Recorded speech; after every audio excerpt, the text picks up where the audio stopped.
2 medium സൈസിലെ പാവയ്ക്ക നന്നായിട്ട് കഴുകി വൃത്തിയാക്കി രണ്ടായിട്ട് മുറിച്ച് അതിൻ്റെ കുരുവെല്ലാം കളഞ്ഞ് ഇതേ വലുപ്പത്തിൽ അരിഞ്ഞെടുത്തിട്ടുണ്ട്. അതൊരല്പം ഉപ്പ് കൂടെ ചേർത്ത് ഒന്ന് കുഴച്ച് വയ്ക്കാം. ഇനി 3 സവാള, അതും ഒരല്പം വലുതായിട്ടാണ് അരിഞ്ഞു വെച്ചിരിക്കുന്നത്. ഇനി ഒരു പാൻ ചൂടായി വരുമ്പോൾ ഒരു 3 ടേബിൾ സ്പൂൺ എണ്ണ ഒഴിച്ച് കൊടുക്കാം. ഏത് ഓയിലായാലും കുഴപ്പമില്ല. അതിലേക്ക് കടുകൊന്നും വേണ്ട, നേരെ പാവയ്ക്ക ചേർത്ത് കൊടുക്കാം.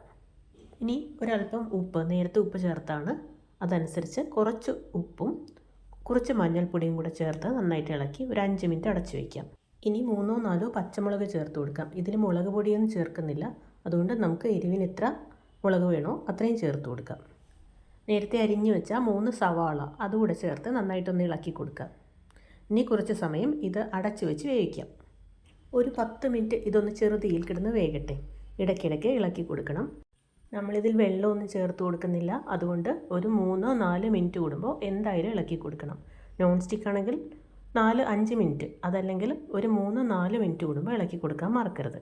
ഉപ്പ് പോരെങ്കിൽ കുറച്ച് ഉപ്പ് കൂടെ ചേർത്ത് കൊടുക്കുക. സവാളയ്ക്കുള്ള ഉപ്പ് ചേർത്തിട്ടില്ല, നേരത്തെ നമ്മൾ പാവയ്ക്കൊക്കെ ഉപ്പ് ചേർത്ത് കൊടുത്തിട്ടുണ്ട്. ഇപ്പോൾ സവാളയും പാവയ്ക്കയെല്ലാം പകുതി വഴന്നു കഴിഞ്ഞു. ഈ പാവയ്ക്ക വഴറ്റിയെടുക്കുന്നതിൽ ഇഞ്ചി, വെളുത്തുള്ളി, കടുക് ഇതൊന്നും ചേർക്കുന്നില്ല. പച്ചമുളക്, കറിവേപ്പില, സവാള ഇത്രയും സാധനങ്ങളെ ചേർക്കുന്നുള്ളൂ. ഇനി ഇതിൻ്റെ കയ്പ്പൊന്ന് കുറയ്ക്കാനായിട്ട് ഒരു നുള്ള് പഞ്ചസാര, അധികമൊന്നും വേണ്ട, മധുരിക്കുന്ന തരത്തിലല്ല, ഒരു നുള്ള് അത് ചേർത്ത് കൊടുക്കാം. എന്നിട്ട് നന്നായിട്ടൊന്ന് ഇളക്കി കൊടുക്കാം. ഇനി ഒരല്പം കറിവേപ്പിലയും 1-2 പച്ചമുളക് കൂടെ ചേർക്കാം. പാവയ്ക്ക വഴറ്റി റെഡിയായി. നന്നായിട്ടൊന്ന് ഇളക്കിയതിന് ശേഷം ചൂടോടെ ഇത് വിളമ്പാവുന്നതാണ്. പാവയ്ക്ക് എത്ര കയ്പില്ലാതെ ഉണ്ടാക്കാമെന്ന് പറഞ്ഞാലും പാവയ്ക്കയുടെ ആ ചെറിയ കയ്പ്പ് എന്തായാലും ഉണ്ടാവും. പാവയ്ക്കയുടെ കയ്പ്പ് ഇഷ്ടപ്പെടുന്നവർക്ക് ഈ കറി തീർച്ചയായിട്ടും ഇഷ്ടപ്പെടും. ഇങ്ങനെ ചെയ്തു നോക്കാത്തവരുണ്ടെങ്കിൽ ഇതേപോലെ ഒന്ന് ചെയ്തു നോക്കണേ.